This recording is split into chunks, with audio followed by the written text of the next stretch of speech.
My wife has been microdosing death. I knew something was up when my wife started smiling again.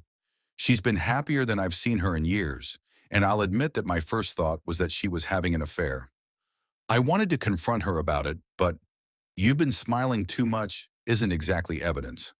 But then she started coming home with dirt under her fingernails, and I knew I had to speak up.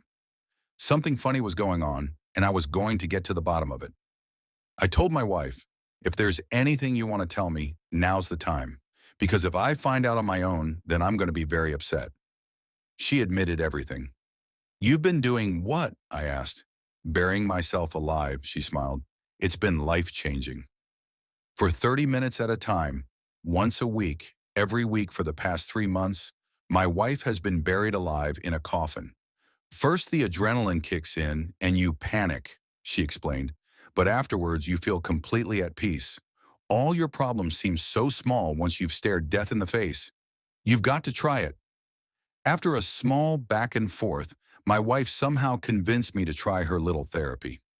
I mostly agreed because I wanted to catch her in a lie.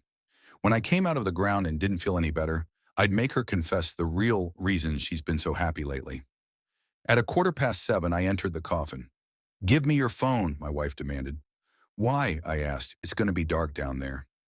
"Because I know you, and given the chance, you'll be on your phone the whole time you're down there.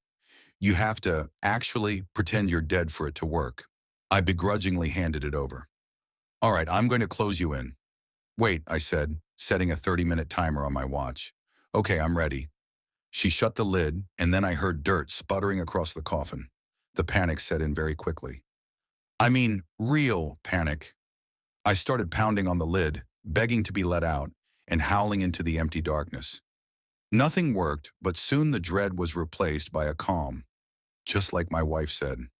I was face to face with death, and every mistake I ever made played in front of me like a film. What the hell was I doing with my life? I've spent so little time actually enjoying being alive. I've grown old and bitter and resentful of everything. I've become revolting. I mean, what kind of man gets suspicious of his own wife because she's happy? I'm only projecting because I'm the one who had an affair first. I started planning all the ways I was going to do better, be better, when the alarm on my watch went off. "Time's up," I shouted. "Get me out of here."